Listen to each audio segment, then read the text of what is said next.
Good morning প্রিয় শিক্ষার্থীবৃন্দ। Martin Luther college কর্তৃক আয়োজিত অনলাইন ক্লাসে তোমাদের স্বাগতম। আমি হরিদাস বাসার রসায়ন প্রভাষক। সুপ্রিয় শিক্ষার্থী বন্ধুরা, কেমন আছো তোমরা? নিশ্চয়ই সবাই সুস্থ আছো, সবাই ভালো আছো, সবাই তোমরা পড়াশোনা করেছো। তো এসো আজকে আমরা খাতা কলম নিয়ে সবাই রেডি হয়ে যাই আজকের ক্লাসের জন্য। তো তোমাদের আজকের ক্লাসে আমি পড়াবো আলোর বর্ণালী নিয়ে। তো আলোর বর্ণালী আর আলোচনা করার আগে আমরা তড়িৎচুম্বকীয় বর্ণালীটা একটু জেনে নিব যে তড়িৎচুম্বকীয় বর্ণালীটা কীভাবে আসছে, কী আসলে।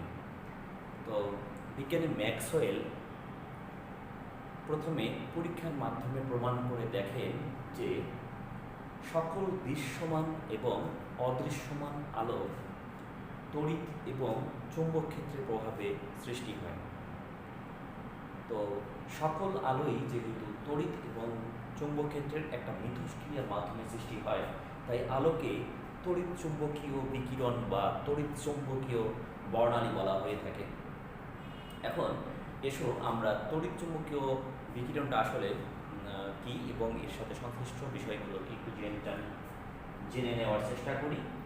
তো আলো এক প্রকারের তরঙ্গ, তড়িৎ চুম্বকীয় বিকিরণ বা তড়িৎ চুম্বকীয় তরঙ্গ। তো একটি তরঙ্গ আমরা এখানে দেখার চেষ্টা করব। দেখো একটি তরঙ্গ শব্দ তরঙ্গ তোমরা পড়েছো ফিজিক্সে, আলোক তরঙ্গ আছে। তো এই তরঙ্গের একটু দেখো, এখানে শীর্ষ আছে, এটা এখানে তিনটি শীর্ষ দেখতে পাচ্ছি আমরা। এখানে এটাকে বলা হয় পাদবিন্দু। তো তরঙ্গের মধ্যে যেহেতু এটি একটি তরঙ্গ, সুতরাং এর একটি তরঙ্গ দৈর্ঘ্য থাকবে। অর্থাৎ আলো যেহেতু এক প্রকার তরঙ্গ, সুতরাং আলোর তরঙ্গ দৈর্ঘ্য থাকবে। কি থাকবে বলো? আলোর তরঙ্গ দৈর্ঘ্য। তো আলোর তরঙ্গ দৈর্ঘ্যকে আমরা ল্যাম্ডা দিয়ে প্রকাশ করে থাকি। তরঙ্গ দৈর্ঘ্যকে আমরা ল্যাম্ডা দিয়ে প্রকাশ করে থাকি। তো তরঙ্গ দৈর্ঘ্যটা আসলে কি? এই যে আলোক তরঙ্গের একটি ফেজ আমরা দেখতে পাচ্ছি, এই আলোক তরঙ্গ দশার মধ্যে সমদশা সম্পন্ন দুটি দশার দূরত্বই হচ্ছে তরঙ্গ দৈর্ঘ্য। আমরা দেখি এখানে দুটি হচ্ছে শীর্ষ, পরপর দুটি সমদশা সম্পন্ন যে অবস্থা, তার দূরত্বকে বলা হয় তরঙ্গ দৈর্ঘ্য। আমরা এখান থেকে ধরতে পারি যে মিডিল পয়েন্টে এই অবস্থা, দেখো এখান থেকে এটা উঠেছে তরঙ্গটা, এখান থেকে আবার তরঙ্গটা উঠেছে, এখান থেকে এইটুকু দূরত্বকে আমরা তরঙ্গ দৈর্ঘ্য বলতে পারি। তাহলে আমরা এভাবে শিখি যে পরপর দুটি শীর্ষের দূরত্বই হচ্ছে তরঙ্গ দৈর্ঘ্য। তাহলে আলোক তরঙ্গ দশাতে পরপর দুটি শীর্ষের দূরত্বকে বলা হয় তরঙ্গ দৈর্ঘ্য। আচ্ছা, আর কম্পাঙ্ক বা ফ্রিকোয়েন্সি কি?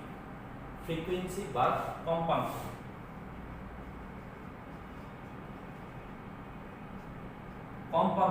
কম্পাঙ্ককে আমরা নিউ দিয়ে প্রকাশ করে থাকি। আলোক কম্পাঙ্ক হচ্ছে নিউ হচ্ছে প্রতি সেকেন্ডে যতগুলো শীর্ষ উৎপন্ন হয়, তার মোট শীর্ষকে বলা হয় কম্পাঙ্ক বা নিউ বা ফ্রিকোয়েন্সি বলা হয়। তো এই নিউ এর মান অনেক বেশি। হওয়ার কারণে এটাকে আলোর বেগ দিয়ে ভাগ করে তরঙ্গ সংখ্যা নির্ণয় করা হয়। এর সাথে সম্পর্কিত এই কম্পাঙ্ক equal to c by lambda. তোমরা ফিজিক্সে পড়েছো যে f equal to v equal to f lambda পড়েছো তোমরা ফিজিক্সে। তো আলোর ক্ষেত্রে তোমরা যদি দেখো, তাহলে তোমরা এই যে v equal to f lambda, f হচ্ছে ফ্রিকোয়েন্সি কম্পাঙ্ক, আর এই ক্ষেত্রে আলোর কম্পাঙ্ককে আমরা নিউ দিয়ে প্রকাশ করে থাকি। তাহলে সি সমান হচ্ছে নিউ ল্যাম্ডা। তো এই lambda equal to nu equal to লেখা যায় সি বাই ল্যাম্ডা। আচ্ছা, এখান থেকে আমরা আর একটা বিষয় একটু দেখতে পারি। দেখো এখানে আমরা যদি এখানে ল্যাম্ডা ইকুয়াল টু লিখতে চাই, তাহলে লেখা যায় সি বাই নিউ লেখা যায়। ঠিক আছে, তারপরে দেখো আমরা এইটা লিখতে পারি যে 1/λ ইজ ইকুয়াল টু নিউ/সি। এই নিউ/সি এটাকে আবার লেখা যায় নিউ/বার। নিউ/বার হচ্ছে তরঙ্গ সংখ্যা প্রতি মিটারে বা 1 মিটারে তরঙ্গ সংখ্যা হচ্ছে নিউ/বার, অর্থাৎ নিউ/বার ইজ ইকুয়াল টু হচ্ছে 1/λ। এই সমীকরণটি আমাদের কাজে লাগবে হাইড্রোজেনের আমরা যখন পারমাণবিক বর্ণালী প্রতিষ্ঠা করব তখন এই সম্পর্কটা আমাদের কাজে লাগবে। তো তোমরা এটি একটু এখান থেকে জেনে নাও। তো শিক্ষার্থী বন্ধুরা, আমরা যে তড়িৎ চুম্বকীয় বর্ণালী দেখি বা যে আলো দেখি, সেই আলোর খুব সামান্য পরিমাণেই দৃশ্যমান আলো, এর অধিকাংশই হচ্ছে অদৃশ্য। তো এই দৃশ্যমান নাকি অদৃশ্য আলো হবে সেটি আমরা তরঙ্গ দৈর্ঘ্যের মাধ্যমে জানতে পারি। তো তরঙ্গ দৈর্ঘ্যের মানের মাধ্যমে আমরা দৃশ্যমান অদৃশ্যমান আলোগুলো কোনগুলো সেগুলো আমরা একটু জানার চেষ্টা করব। মহাজাগতিক রশ্মির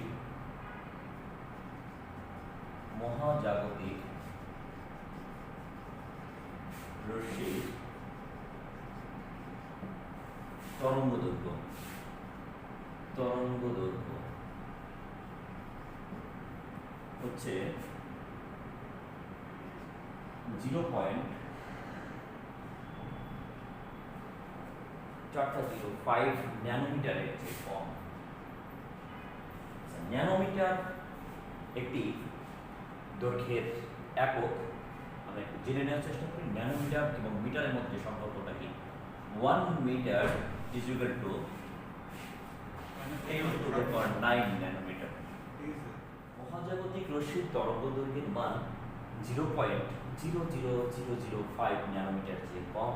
তো ন্যানোমিটার এবং মিটারের মধ্যে সম্পর্ক হচ্ছে 1 metre is equal to 10⁹ nanometre, অর্থাৎ 1 মিটারকে 10⁹, অর্থাৎ অনেক অনেক ছোট। 10 কোটির চেয়েও ছোট ভাগে ভাগ করলে 1 মিটারকে ভাগ করলে তার 1/10 10 কোটি ভাগেরও বেশি। আমরা জানি যে 10⁹ মানে 1-এর পরে 9টা শূন্য। তোমরা বুঝতেই পেরেছ যে এটি কত ছোট। মহাজাগতিক রশ্মির তরঙ্গ দৈর্ঘ্যের মান হচ্ছে এটার চেয়েও ছোট, 0.405 ন্যানোমিটার, এর চেয়েও ছোট। তারপরে হচ্ছে গামা রশ্মি।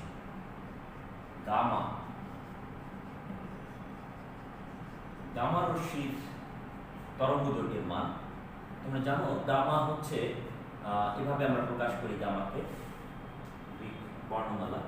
তো গামা রশ্মির তরঙ্গ দৈর্ঘ্যের মান হয়ে থাকে 0.0005 ন্যানোমিটার থেকে 0.01 ন্যানোমিটার।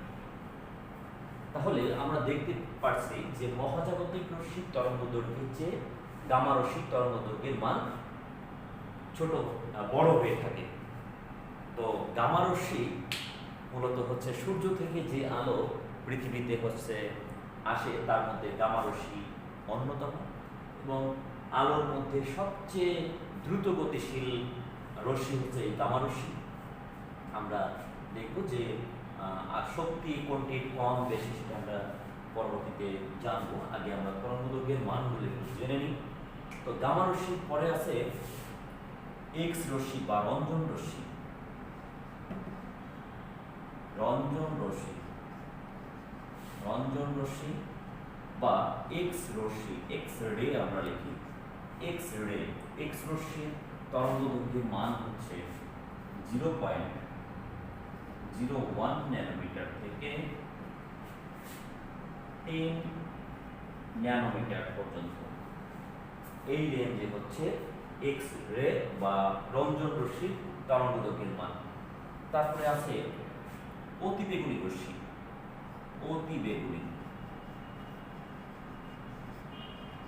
অতিবেগুনি বা ইউভি, আল্ট্রাভায়োলেট রে বা আল্ট্রাভায়োলেট রশ্মির তরঙ্গ দৈর্ঘ্যের মান হচ্ছে 10 ন্যানোমিটার থেকে 380 ন্যানোমিটার পর্যন্ত। তাহলে আল্ট্রাভায়োলেট বা অতিবেগুনি রশ্মির তরঙ্গদৈর্ঘ্যের মান হচ্ছে 10 ন্যানোমিটার থেকে 380 ন্যানোমিটার পর্যন্ত। তারপরে আছে ভিজিবল বা দৃশ্যমান আলোর তরঙ্গদৈর্ঘ্যের মান, দৃশ্যমান আলো তরঙ্গদৈর্ঘ্যের মান হচ্ছে 380 ন্যানোমিটার থেকে 780 ন্যানোমিটার। তাহলে দেখো এই রেঞ্জের তরঙ্গদৈর্ঘ্যের আলো আমরা দেখতে পাই, এর চেয়ে কম রেঞ্জের তরঙ্গদৈর্ঘ্যের আলোকে আমরা দেখতে পাই না, এর চেয়ে বেশি রেঞ্জের তরঙ্গদৈর্ঘ্যের আলোকে আমরা দেখতে পাই না। এরপরে আছে আইআর বা ইনফ্রারেড বা অবলোহিত রশ্মির তরঙ্গদৈর্ঘ্য। আইআর বা অবলোহিত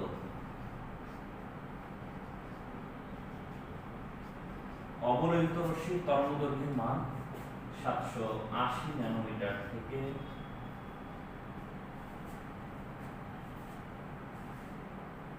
1 মিলিমিটার পর্যন্ত। তারপরে আছে মাইক্রোওয়েভ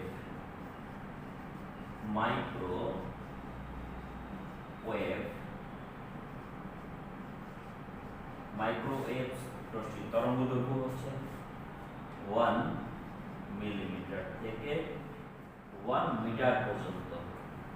আর সর্বশেষ হচ্ছে রেডিও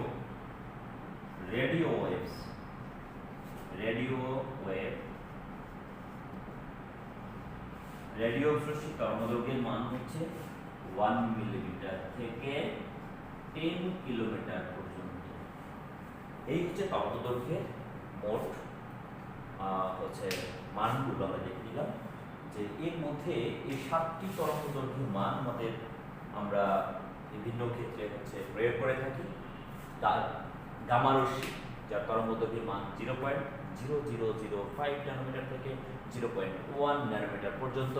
রঞ্জন রশ্মি হচ্ছে 0.1 থেকে 10, ইউভি রশ্মি হচ্ছে 10 থেকে 380 এবং ভিজিবল হচ্ছে 380 থেকে 780 ন্যানোমিটার। আইআর বা ইনফ্রারেড বা অবলোহিত হচ্ছে 780 ন্যানোমিটার থেকে 1 মিলিমিটার এবং মাইক্রোওয়েভ 1 মিলিমিটার থেকে 1 মিটার, রেডিও ওয়েভস 1 মিলিমিটার থেকে 10 কিলোমিটার। এখন এই মাইক্রোমিটারও কখনো কখনো ব্যবহার করা হয়ে থাকে। মাইক্রোমিটারের সাথেও আমরা একটু পরিচিত হওয়ার চেষ্টা করি,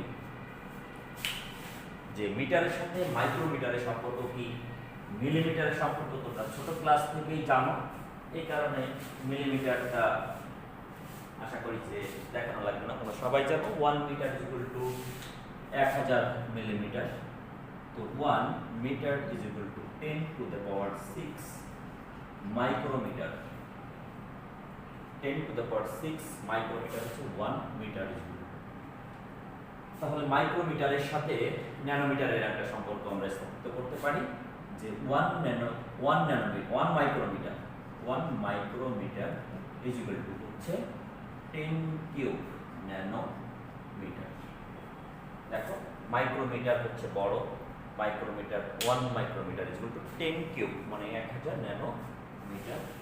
এই যে 7টি তরঙ্গদৈর্ঘ্য বিশিষ্ট কয়েকটি অঞ্চল, এই অঞ্চলগুলোর তরঙ্গদৈর্ঘ্যের মান থেকে তোমরা একটু এর ব্যবহারগুলো দেখে নিবে, যে কোনটির আসলে কোন কাজে ব্যবহার করা হয়, এগুলো তোমরা বই থেকে পড়ে নিবে। যেমন হচ্ছে সর্বশেষ আমরা দেখেছি যে রেডিও ওয়েভস হচ্ছে 1 মিলিমিটার থেকে 10 কিলোমিটার তরঙ্গদৈর্ঘ্যের রেঞ্জে হচ্ছে রেডিও ওয়েভস থাকে। তো রেডিও ওয়েভসটা আসলে ব্যবহার করা হয়ে থাকে রেডিও টেলিভিশনের সিগন্যাল পাঠানোর জন্য, রেডিও ওয়েভস ব্যবহার করা হয়ে থাকে। তারপরে হচ্ছে তোমাদের বলেছিলাম যে মাইক্রোওয়েভস, তার আগে ছিল তরঙ্গদৈর্ঘ্যের মান হচ্ছে একটু ছোট, তো সেটি ছিল 1 মিলিমিটার থেকে 1 মিটার। তো এই রেঞ্জের মধ্যে হচ্ছে মাইক্রোওয়েভস অঞ্চল আর এই মাইক্রোওয়েভ অঞ্চলে যে ব্যবহারটা হচ্ছে ওয়াইফাই, মোবাইলের সিগন্যাল পাঠানো এবং হচ্ছে মাইক্রো ওভেনে এই হচ্ছে মাইক্রোওয়েভ রেঞ্জের তরঙ্গদৈর্ঘ্যের আলো ব্যবহার করা হয়ে থাকে। এরপরে আমরা দেখেছি আইআর। তো আইআর এর ক্ষেত্রে দেখা যাচ্ছে যে বিভিন্ন ক্ষেত্রে আইআর ব্যবহার করা হয়ে থাকে, বিশেষ করে হচ্ছে রিমোট কন্ট্রোল, তারপরে অপটিক্যাল ফাইবার মাধ্যমে যোগাযোগ এবং ফিজিওথেরাপিতে আইআর ব্যবহার করা হয়ে থাকে। তোমরা এটা বিস্তারিত বইয়ে আছে, তোমরা পড়ে নিবে। দৃশ্যমান অঞ্চলের মধ্যে যেমন আছে হচ্ছে আমরা সকল বস্তুকে দেখি এই দৃশ্যমান অঞ্চলের তরঙ্গদৈর্ঘ্যের আলো ব্যবহার করে। সালোক সংশ্লেষণ হয় এই দৃশ্যমান আলো ব্যবহার করে। রাসায়নিক বিশ্লেষণে আমরা যত ধরনের রঙিন পদার্থ দেখে থাকি এই দৃশ্যমান আলোর তরঙ্গদৈর্ঘ্য আমরা তখন ব্যবহার করে থাকি। তারপরে অতিবেগুনি রশ্মি, তোমরা জানো যে অতিবেগুনি রশ্মি জাল পাসপোর্ট শনাক্তকরণে হচ্ছে অতিবেগুনি রশ্মি ব্যবহার আমরা দেখব যে জাল টাকা কীভাবে শনাক্তকরণ করা হয়, সেটি অতিবেগুনি রশ্মি প্রয়োগ করে আমরা এটি দেখব যে ফ্লোরোসেন্স এবং ফসফোরিসেন্স এই দুটি ব্যাপার হচ্ছে ব্যবহার করে জাল টাকা শনাক্তকরণ করা হয়। তো এই ফ্লোরিসেন্স এবং ফসফোরিসেন্স এটি হচ্ছে এই অতিবেগুনি রশ্মির তরঙ্গদৈর্ঘ্য ব্যবহার করে এই ফ্লোরিসেন্স ফসফোরিসেন্স হতে থাকে। তারপরে হচ্ছে এক্স রে, তোমরা জানো যে চিকিৎসা বিজ্ঞানে হচ্ছে এক্স রে রশ্মি খুবই ইম্পর্ট্যান্ট একটা, তোমরা এটা জানো, সবাই আমরা এক্স রের সাথে পরিচিত। এরপরে হচ্ছে গামা রশ্মি ক্যান্সার কোষ শনাক্তকরণ এবং এর ক্যান্সার কোষকে ধ্বংস করার জন্য গামা রশ্মি ব্যবহার করা হয়ে থাকে। আমরা গত ক্লাসে হাইড্রোজেন পরমাণুর এনতম কক্ষের শক্তির রাশিমালা নির্ণয় করেছিলাম। তো আজকে এই শক্তির রাশিমালা প্রয়োগ করে কিভাবে হাইড্রোজেন পরমাণুর একটি কক্ষপথ থেকে অন্য কক্ষপথে ইলেকট্রন যখন লাফিয়ে পড়ে তখন এর যে বিকীর্ণ রশ্মির তরঙ্গদৈর্ঘ্য, সেই তরঙ্গদৈর্ঘ্যের মান আমরা জানার চেষ্টা করব। আর তরঙ্গদৈর্ঘ্যের মান থেকে আমরা যেহেতু বুঝতে পারি যে আলোটি দৃশ্যমান নাকি অদৃশ্যমান, এবং দৃশ্যমান হলে সেই দৃশ্যমান আলোর আবার বিভিন্ন রং রয়েছে, আমরা সেটা পরবর্তীতে দেখার চেষ্টা করব, আমি দেখাবো সেটি। তো আগে দেখব যে সেটি তরঙ্গদৈর্ঘ্যের মান কত হয় জানার চেষ্টা করব। তাহলে এসো আমরা আগের সূত্রটি একটু মনে করার চেষ্টা করি। দেখো তো কি লিখেছিলাম আমরা, হাইড্রোজেন পরমাণু এনতম কক্ষের শক্তির মান কেমন ছিল বলো তো? En = -2m e⁴ pi square divided by h² n square। দেখো এমন একটি সূত্র আমরা গত ক্লাসে হাইড্রোজেন পরমাণুর শক্তির রাশিমালাতে নির্ণয় করেছিলাম। যেহেতু হাইড্রোজেন পরমাণুতে পারমাণবিক সংখ্যা z এর মান এখানে আমরা বসাইনি, z এর মান হচ্ছে 1 হয়ে থাকে, তাই আমরা করে z আর লিখিনি। তো এখন একটু দেখো, এখানে খেয়াল করে যে এখানে m e pi স্কয়ার এবং h স্কয়ার এই সবকটির মান এখানে হচ্ছে ধ্রুবক। এখানে একটি z থাকে, যদি হাইড্রোজেন পরমাণু ব্যবহার করি তাহলে হচ্ছে z এর মান 1 হয়, সেটা পরে দেখব আমরা। তো এইগুলোর মান যেহেতু সবগুলো হচ্ছে কনস্ট্যান্ট, তো হিসাব করে দেখা গেছে যে এটা টোটালটার মান হয়, এই টোটালটার মান হিসাব করে দেখা গেছে যে মাইনাস, এখানে মাইনাস টি এখানে 2.18 into 10 to the power 18 joule. এই টোটালটির মান হয় 2.28 into 10 to the power 18 joule. এর সাথে আমরা z by n square just গুণ আকারে লিখব। তাহলে তোমাদের বইয়ে এই সূত্রটি দেওয়া আছে, En এটুকু লেখা আছে। আসলে এটি আসছে হচ্ছে এই শক্তি রাশিমালা থেকে। এই শক্তির আমরা দেখতে পাচ্ছি যে m, e, পাই এবং h সবকটি যেহেতু কনস্ট্যান্ট, এই কনস্ট্যান্টের মানগুলো বসিয়ে এই মানটি পাওয়া গিয়েছে। সরাসরি এই মানটি ব্যবহার করা হয়েছে তোমাদের বইয়ে। তো তোমরা এখানে দেখো যে n তম কক্ষে হাইড্রোজেনের শক্তি হচ্ছে En -2.18 × 10⁻18 জুল Z/n²। তাহলে দেখো প্রথম কক্ষপথ এবং তৃতীয় কক্ষপথ থেকে প্রথম কক্ষপথে লাফিয়ে পড়েছে। তাহলে তৃতীয় কক্ষপথের জন্য আমরা শক্তির মান নির্ণয় করব E3 হচ্ছে -2.18 × 10⁻18 জুল ইনটু হাইড্রোজেনের জন্য Z এর মান 1 এবং N এর মান হচ্ছে যেহেতু তৃতীয় কক্ষপথ সুতরাং 3। তো এখানে মান হবে, দেখো ক্যালকুলেশন করলে তোমরা ক্যালকুলেটর দিয়ে তোমাদের সবার মানটা বের করার চেষ্টা করো।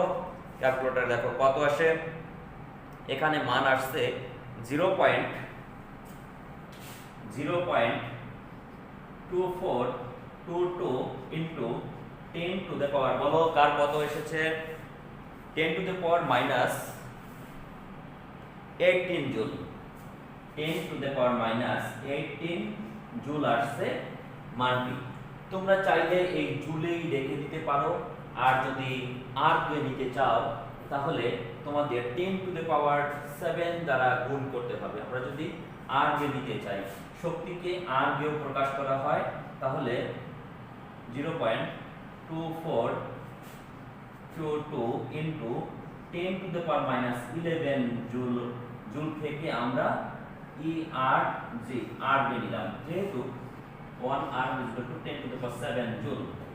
তাহলে জুল থেকে যদি আমরা আর নিতে চাই তাহলে 10⁻7 দ্বারা গুণ করতে হবে। এটি হচ্ছে তৃতীয় কক্ষপথে হাইড্রোজেনের শক্তির মান আমরা বের করলাম। এখন প্রথম কক্ষপথে যদি আমরা শক্তির মান নির্ণয় করতে, আমি আবার বলি শিক্ষার্থী বন্ধুরা, তোমরা এই জুলের মাধ্যমেও শক্তিকে প্রকাশ করতে পারো, যদি চাও আর এর মাধ্যমে নিতে পারো। দেখো আর এর মাধ্যমে নেওয়ার আমাদের একটি সুবিধা হচ্ছে সেন্টিমিটার এককে এখানে প্রকাশ করতে হবে। তো সেন্টিমিটার এককে প্রকাশ করতে হলে আমাদের আর এর মাধ্যমে নিতে হবে, কারণ আমরা জানি যে সেন্টিমিটার সিজিএস এককে শক্তির একক হচ্ছে আর্ক। এই কারণে আমরা এসআই একক থেকে আমরা সিজিএস এককে সরাসরি শক্তিকে নিয়ে নিলাম। এসআই এককে যদি আমরা বের করি তাহলে আমাদের তরঙ্গদৈর্ঘ্যের মান প্রথমে আসবে মিটারে, সেই মিটার থেকে পরবর্তীতে সেন্টিমিটারে নিয়ে আমরা কাজ করতে পারবো। কিন্তু আমরা সরাসরি এখানে যেহেতু সিজিএস এককে নিয়ে নিতে পারতেছি, তাই আমাদের পরবর্তীতে আর এসআই এককে ট্রান্সফার করতে হবে না। তো তোমরা চাইলে তোমরা এসআই এককে তরঙ্গদৈর্ঘ্যের মান নির্ণয় করে পরবর্তীতে তোমরা ট্রান্সফার করে সিজিএস এককে তরঙ্গদৈর্ঘ্যের মান নিতে পারবে। আমরা দেখো E1 এর মান একইভাবে নির্ণয় করার চেষ্টা করি, -2.18 × 10⁻18 জুল Z/, এখানে Z এর মান আমি সরাসরি বসিয়ে দিব, 1/, হচ্ছে 1², অর্থাৎ এটির মান এটাই কি থাকে, দেখো -2.18 × 10⁻18। এটাকে আমি যদি আর দিয়ে নিতে চাই তাহলে কি করতে হবে, 10⁻7 দ্বারা গুণ করতে হবে। 10⁻7 দ্বারা যদি গুণ করি তাহলে হবে -2.18 × 10⁻, এখানে হচ্ছে 11 ERG। তাহলে আমরা E1 এবং E3 হচ্ছে E3 E1, এই সূত্রটা আমরা সবাই জানি। এখন আমরা এই সূত্রে দেখো বাম পাশে আমরা আরেকটা সূত্র জানি যে LE হচ্ছে hν, এটা আমরা জানি। আবার এই নিউ সমান হচ্ছে লেখা যায় c/λ, তাহলে hc/λ লেখা যায়। তো hc/λ লিখতে পারি আমরা, এখান থেকে আমরা λ আবার লিখতে পারি, দেখো hc/ΔE আমরা লিখতে পারি। এই সূত্রটা আমরা এখন এখানে ব্যবহার করব। দেখো এখানে আমরা একবারে না লিখে আমরা এভাবে লিখি যে এইচ নিউ আমরা, আর এখানে আমরা যদি এর পরে মান বসাই E3 মাইনাস E1, তো এখানে আমরা এই নিউ এর পরিবর্তে লিখতে পারি কি C by lambda E3 minus E1। তো এখানে আমরা দেখো ল্যামডা ইকুয়াল টু কি লিখতে পারি, ল্যামডা সমান লিখতে পারি এখানে যে AC divided by E3 minus E1 এটি লিখতে পারি আমরা।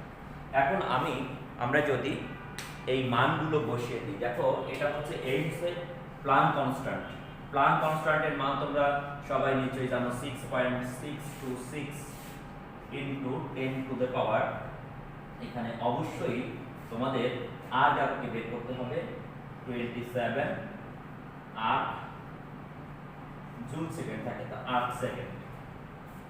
আর সি এর মান আলোর বেগ 3 ইনটু 10 টু দ্য পাওয়ার 8 হচ্ছে মিটার পার সেকেন্ড। তাহলে আমরা যদি মিটার থেকে সেন্টিমিটার নিতে চাই তাহলে 10 to the power 10 centimetre per second, 10 to the power 10 centimetre per second হবে।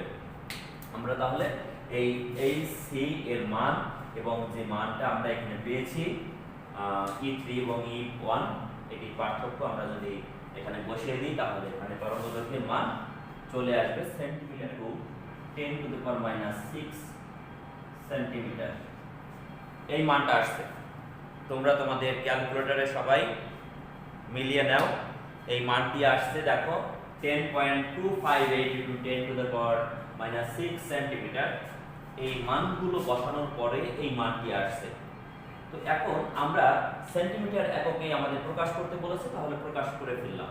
এখন সেন্টিমিটার থেকে অ্যাংস্ট্রম এককে নিতে হলে আমাদের জানা দরকার যে অ্যাংস্ট্রমের সাথে সেন্টিমিটারের সম্পর্কটা কেমন। আমরা জানি যে 1 metre is equal to 10 to the power 10 angstrom. 1 metre is equal to 10 to the power 10 angstrom যদি হয়, তাহলে 1 মিটার ইজ ইকুয়াল টু কি 1 metre is equal to 100 centimetre. তাহলে 100 সেন্টিমিটার যদি হয় তাহলে 1 সেন্টিমিটার ইজ ইকুয়াল টু হবে 100 দিয়ে যদি ভাগ করি তাহলে 10 টু দ্য পাওয়ার 8 অ্যাংস্ট্রম এটি হবে। তাহলে আমরা যদি অ্যাংস্ট্রম এককে প্রকাশ করতে চাই, তাহলে সেন্টিমিটার থেকে যদি অ্যাংস্ট্রম এককে প্রকাশ করতে চাই তাহলে কি হবে দেখো, আমরা যদি বিপরীতভাবে লিখি যে 10 to the power minus 8 centimetre is equal two হচ্ছে 1 অ্যাংস্ট্রম।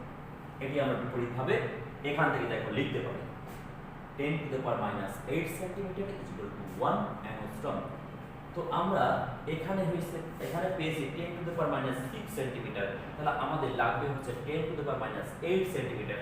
যদি 10 to the power minus 8 centimetre লাগে, এখান থেকে আমরা করতে পারবো খুব সহজেই 25.8 into 10 to the power minus 8 centimetre লিখতে পারি আমরা। দেখো দশমিককে আমরা দুই ঘর ডান দিকে যদি নিয়ে যাই তাহলে আমাদের এখানে পাওয়ার মাইনাস দুইটা হচ্ছে বেড়ে যাবে, অর্থাৎ 10 টু দ্য পাওয়ার মাইনাস 8 হবে। এখন এই 10 টু দ্য পাওয়ার মাইনাস 8 এর পরিবর্তে আমরা লিখতে পারি কি, দেখো এখানে আমরা দেখেছি 10 টু দ্য পাওয়ার মাইনাস 8 এর পরিবর্তে লিখতে পারি 1 অ্যাংস্ট্রম। তাহলে আমরা অ্যাংস্ট্রম এককে অ্যানসার পাবো এত অ্যাংস্ট্রম। এরকম আমাদের আরো কয়েকটি অঙ্ক আছে, তোমরা এই সেশনের অঙ্কগুলো তোমরা বাসায় প্রত্যেকে প্র্যাকটিস করবে।